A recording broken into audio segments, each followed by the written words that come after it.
இந்த வீடியோவில் cashew mushroom gravy எப்படி செய்கிறதுன்னு பார்க்கலாமா? அதுக்கு ஃபஸ்ட்டு உங்களுக்கு தேவையான அளவுக்கு மஷ்ரூம் வாங்கிக்கோங்க. நான் இங்கே ஒரே பேக்கெட் தான் வாங்கியிருக்கேன். ஸோ ஃபஸ்ட்டு இது எப்படி க்ளீன் பண்ணணும் அப்படின்னு சொல்கிறேன். ஒரு நைஃப் எடுத்துக்கோங்க. மஷ்ரூம் எடுத்துகிட்டு இந்த மாதிரி அது மேலே இருக்க ஸ்கின்னை மட்டும் எடுத்துக்கோங்க. ஏன்னா இது மண்ணாக இருக்கும். அதனால நம்ம இந்த ஸ்கின் எடுத்தால் தான் க்ளீன் ஆகும். ஸோ அதுக்கப்புறமா மேலெல்லாம் எடுத்ததுக்கப்புறமா அந்த அடித்தண்டில் இருக்கிறதையும் மேல் லேயர்லாம் எடுத்து விட்டுருங்க. ஸோ அதுக்கப்புறமா நம்ம செய்யும் போது தான் நல்லாயிருக்கும்.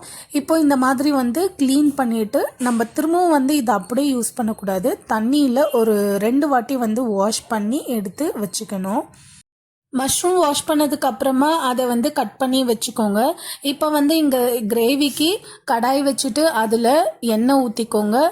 நெய் இருந்தது அப்படின்னா நெய்யும் கொஞ்சம் ஆட் பண்ணிக்கோங்க. அதுக்கப்புறமா கொஞ்சமாக நான் ஏலக்காய் தூள் சேர்த்துக்கிறேன். ஏலக்காய் தூள் இல்லை அப்படின்னா ஏலக்காயே போட்டுக்கோங்க. அப்படி இல்லைன்னா உங்களுக்கு ஹோல் ஸ்பைசஸ் போட்டு சாப்பிட பிடிக்கும் அப்படின்னா அதையும் போட்டுக்கோங்க. நான் இங்கே ஹோல் ஸ்பைசஸ்லாம் போடலை. இப்போது ஏலக்காய் தூள், கொஞ்சமாக ஜீரகம், அதுக்கப்புறமா வெங்காயம், மிக்ஸி ஜாரில் ஒரு துண்டு இஞ்சி, 4 பல் பூண்டு சேர்த்து இந்த வெங்காயத்தை அரைச்சி எடுத்துக்கிட்டேன். அதுக்கப்புறமா இப்போ வெங்காயம் போட்டு நல்லா வதங்கினதும் 2 தக்காளி கட் பண்ணி வச்சுருக்கேன், அதையும் சேர்த்துக்கலாம். அது வதங்கிறதுக்குள்ளே கேஷ்யூ நம்ம பேஸ்ட் பண்ணி எடுத்துக்கலாம். இப்போது மிக்ஸி ஜாரில் 8 கேஷ்யூ, கொஞ்சமாக சோம்பு, கொஞ்சமாக கசகசா அதையும் சேர்த்து நல்லா ஃபைனாக அரைச்சி எடுத்துக்கலாம். அதுக்கப்புறமா இப்போ தக்காளி வதங்கண்டும் மசாலாஸ்லாம் ஆட் பண்ணிக்கலாம். கொஞ்சமாக மஞ்சள் தூள், 1.5 ஸ்பூன் அளவுக்கு தனி மிளகாய் தூள், 2 ஸ்பூன் அளவுக்கு தனியாத்தூள், ஒரு 1/4 ஸ்பூன் அளவுக்கு கரம் மசாலா. இந்த மசாலாஸ்லாம் உங்களோட காரத்துக்கு ஏற்ற மாதிரி சேர்த்துக்கோங்க.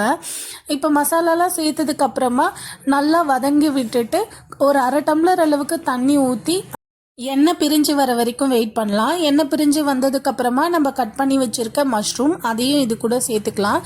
சேர்த்து நல்லா மிக்ஸ் பண்ணி விட்டதுக்கப்புறமா நம்ம அரைச்சி வச்சுருக்க கேஷ்யூ பேஸ்ட் அதையும் இது கூட சேர்த்துட்டு அதுக்கப்புறமா தேவையான அளவுக்கு தண்ணி ஊற்றிக்கலாம். தண்ணி ஊற்றினதுக்கப்புறமா மூடி போட்டு மூடி விட்டுடலாம்.